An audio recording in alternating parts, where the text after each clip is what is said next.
ఓం సాయిరామ్. శ్రీమాత్రే నమః. బిడ్డ, ఈ విషయం గుర్తుపెట్టుకో. ప్రాణాలు తీసే సర్పానికి తెలియదు తాను విషపు పురుగును అని. తాను విషజీవిని అని తెలియక రక్షణ కోసం హాని చేస్తుంది. కానీ మనిషికి అన్నీ తెలుసు, చేసేటటువంటి పని వల్ల జీవితాలు నాశనం అవుతాయని.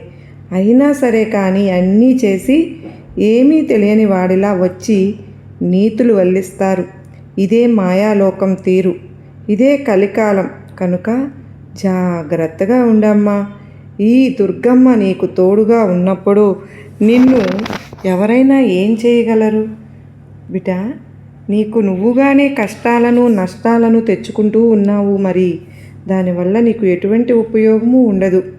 ఇప్పుడు ఆలోచనలో ఉండడం వల్ల నీ కన్న తల్లిదండ్రులు, నువ్వు కన్న పిల్లలు, నీ జీవిత భాగస్వామి భర్త అయినా సరే కానీ భార్య అయినా సరే కానీ ఎప్పుడూ కూడా ఆలోచనలతో ఉండి నువ్వు వారిని పట్టించుకోకపోవడం వల్ల నీ కుటుంబమే కష్టాల పాలవుతుందని ఇకనైనా సరే అనవసరమైన ఆలోచనలు పక్కన పెట్టి ఎప్పుడూ కూడా ఎలాగైతే కష్టం వెంటనే అదృష్టం అనేది వస్తుందో, ఈరోజు నువ్వు అమావాస్య వెంటనే పౌర్ణమి అనేది వస్తుంది అని, మంచి రోజులు నీకు కూడా అలాగే వస్తాయి అని, నీ కష్టాలన్నీ తీరిపోయి నీ కష్టకాలం ముగిసి నీకు అదృష్టకాలం రాబోతుంది అనేది నువ్వు ఈరోజు తెలుసుకో.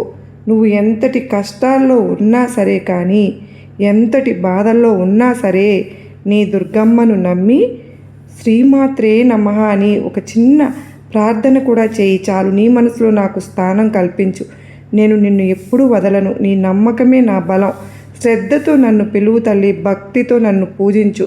నీ ప్రార్థన ఆలస్యం కావచ్చునేమో కానీ నేను వెంటనే వింటాను. నేను నీకు కావలసినది సమయానికి ఇస్తాను. ఎందుకంటే నేను నీ తల్లిని కనుక తప్పకుండా నీ జీవితంలో వెలుగులు పువ్వులు పూయించుతాను. నీ ఇంటికి వచ్చిన నన్ను వెనక్కి పంపేశావు. ఎందుకనమ్మా? నాకు చాలా బాధగా అనిపించింది. నేనే సాక్షాత్తు దుర్గమ్మనే వచ్చాను. ఏ రూపంలో అయినా వస్తాను. నువ్వు నన్ను గుర్తుపట్టలేకపోయావు. అందుకే నీ ఇంటి ముందుకు వచ్చిన ఎవరైనా సరే వెనక్కి పంపకు తల్లి. ఇది నీ దుర్గమ్మ మాట అని గుర్తుపెట్టుకో. ఈ శుక్రవారం రోజున నువ్వు నన్ను గుర్తించి లోపలికి ఆహ్వానించు బిడా. నీ ఇంట్లో దరిద్రమంతా పోయి సుఖ సంతోషాలు వెల్లు విరుస్తాయి. సర్వే జనా సుఖినో భవంతు.